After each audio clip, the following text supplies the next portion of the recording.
एका छताखाली त्या गरिबीमध्ये हाल अपेष्टाचे दिवस काढत असतात। लहानपण किती सुंदर असते ना। मुलं देवाघरची फुलं म्हटल्या जातात। त्यांना लहान मोठं उच नीच द्वेष भावना काही नसतो लहानपणी। आई वडील सांगतील तसं राहायचं, खेळायचं, बागडायचं। बहीण शाळेतून आली तरी भावाला हुरहुर वाटायची, भाऊ घरी नाही आला तर बहिणीला हुरहुर वाटायची। पण तुम्हाला सांगते फक्त हे लहानपणातच का वाटतं? अहो मोठे झाल्यानंतर इतकं स्वार्थ काय येतं? कारण आपल्या जीवनामध्ये वेगळे दोन व्यक्ती येतात। भावाच्या जीवनात एक त्यांची पत्नी आणि बहिणीच्या जीवनामध्ये तिचा पती। आणि मग ते दोन जीव जेव्हा त्या दोन जीवाला मिळतात तेव्हा या बहीण भावाचं नातं जे असं जोडलेलं घट्ट नातं असते ना, ते आपोआप हळूहळू हळूहळू असं दूर जातं बघा। पैशासाठी जातं का? अंतरामुळे जातं का? विचाराने जातं, 100% जातं। पण असं जायला पाहिजे का? म्हणजे धागा आपल्या राखीचा एक धागा त्या बंधनाला पक्क ठेवू शकतो का बरं? किती लोकांना विश्वास आहे? मला विश्वासच नाही त्या राखीवर।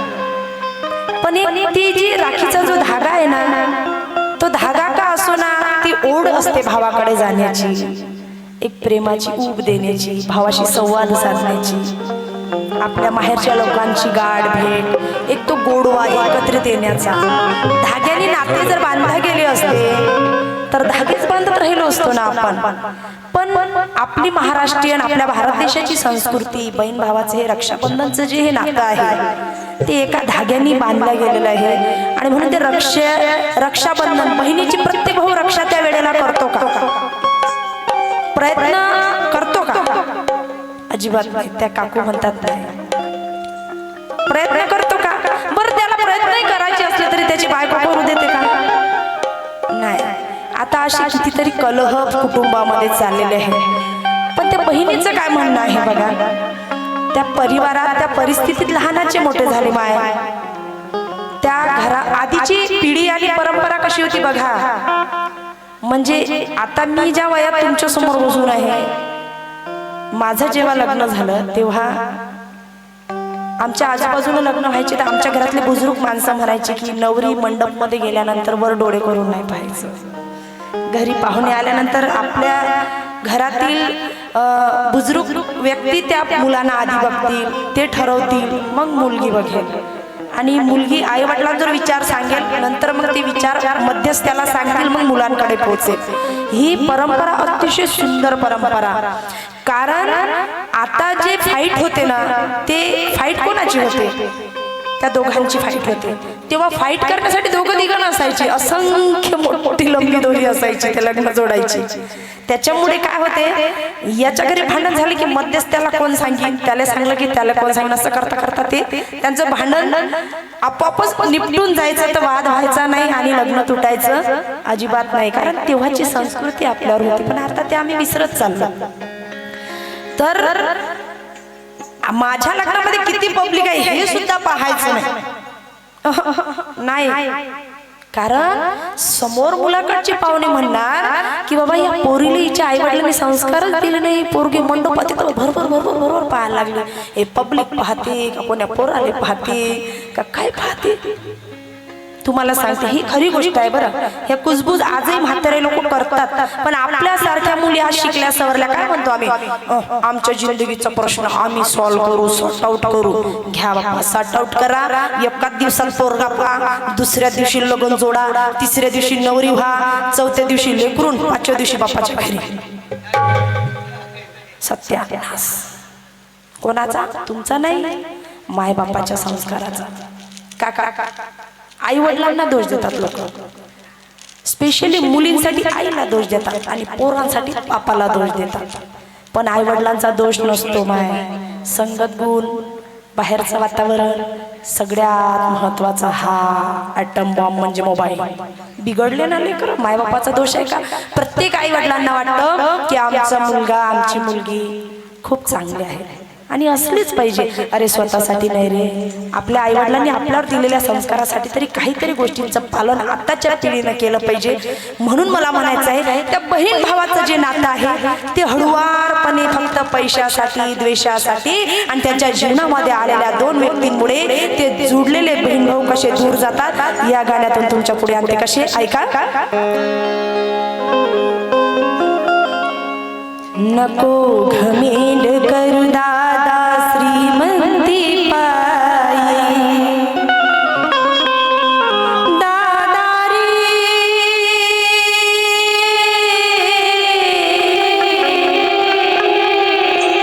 दादा रे दादा रे माझ्या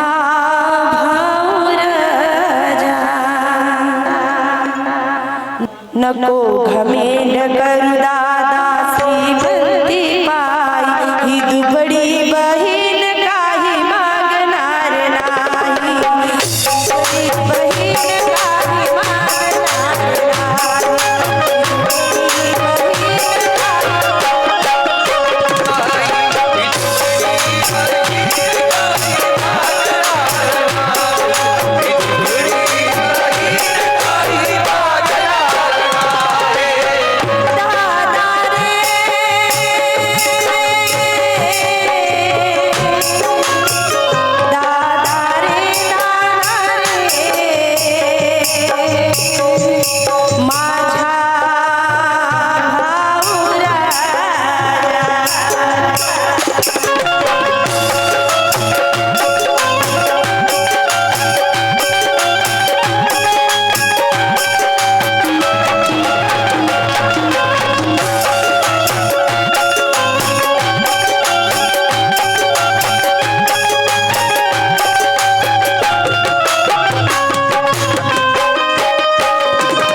खुशाली येणाऱ्या जाणाऱ्याला.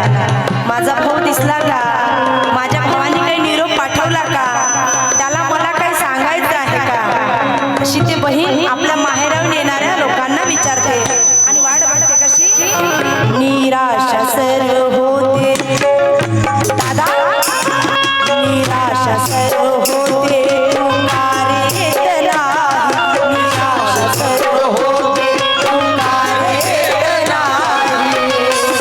हे बडी बहीण काही मागणार नाही.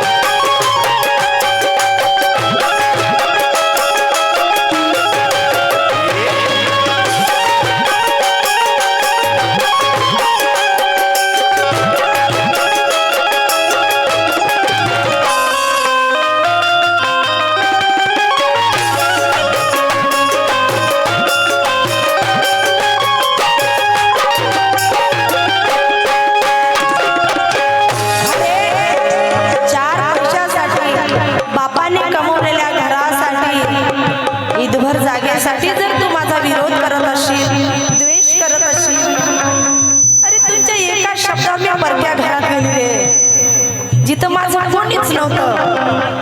ज्या घराचा कोपरा मी कधी पाहिलं नाही, ते गाव मी कधी पाहिलं नाही, ते घर मी कधी पाहिलं नाही, त्या घरातली माणसं माझ्या ओळखीची नाही, पण भावाच्या आणि बापाच्या एका शब्दावरती लेख हो म्हणते आणि लग्न करते परक्या व्यक्तीसोबत. आपलंच करून घेते सगळं, स्वतःच काहीच नसते पण सगळं काही आपलंच करून घेते, फक्त दिलेल्या भावाच्या शब्दामुळे आणि आई बापाच्या संस्कारामुळे. आणि एक दिवस त्या बहिणीला त्या भावाची वाट बघत असते, तेव्हा तो भाऊ तिच्यासाठी एक दिवस काढू शकत नाही. परीक्षा, त्या बहिणीची परीक्षा.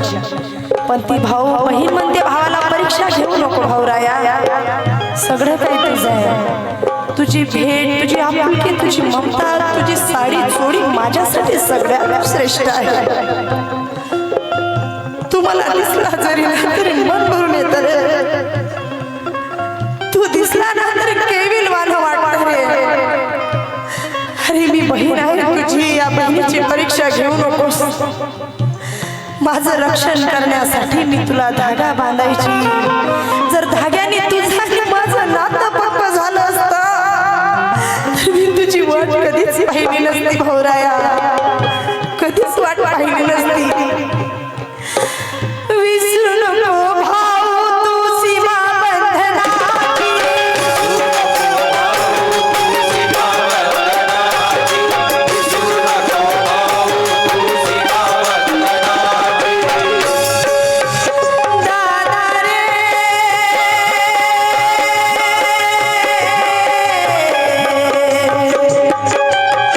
दादा रे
शेवटच्या क्षणापर्यंत त्या भावाची वाट पाहणारी बहीण शेवटी आपल्या शेवटच्या खाटेवर पडते, पण भावाला वाटते की त्या बहिणीला त्या घरातला हिस्सा पाहिजे म्हणून भाऊ शेवटपर्यंत बहिणीपर्यंत पोहोचत नाही.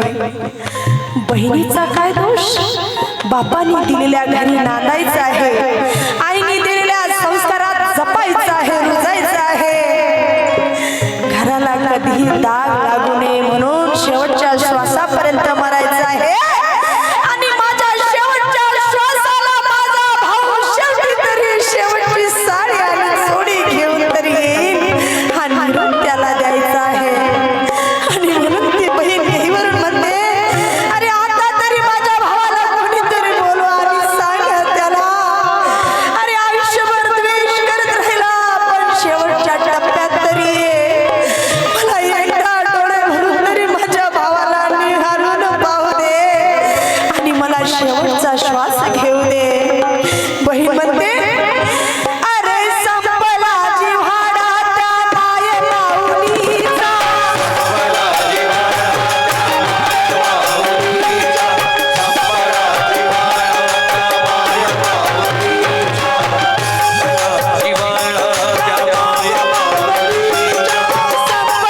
जिव्हाळा.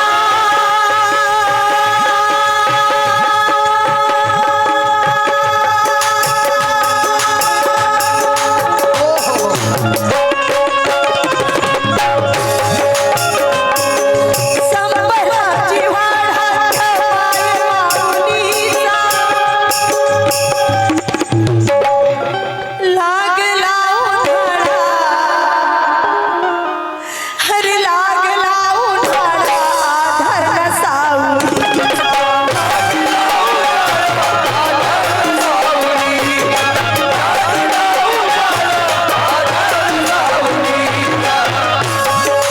साई चोळी, अरे साई चोळी घेऊन गोविला सातुकाई. नको मला काही, तू काही घेऊ नको मला, शेवटची भेट तरी दे रे राजा, शेवटची भेट तरी दे. शेवटचा श्वास त्या बहिणीचा असतो आणि ती बहीण म्हणते, ऐका, साई चोळी घेऊन गोविला सातुकाई.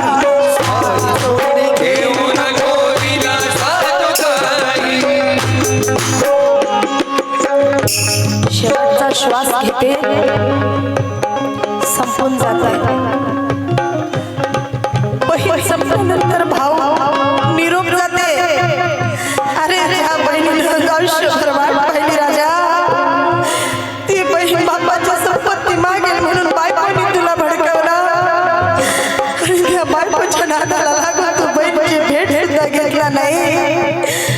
अरे तिनं आपले लेकरं संसार नवरा बाजूला ठेवून शेवटपर्यंत तुझी वाट पाहिली.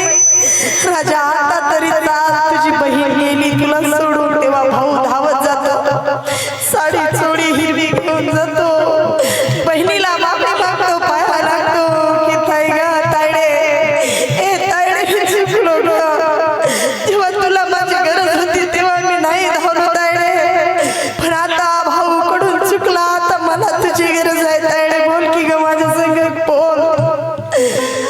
पण शेवटच्या श्वासाला ती बहीण संपून जाते आणि भाऊ ढसा ढसा रडते. शरीर माती मोल होते, जीवा जीवासेपर्यंत भाऊ त्या बहिणीला दिसत नाही. किती वेदना झाल्या असतील त्या बहिणीला, तो भाऊ शेवटपर्यंत तिला दिसत नाही का?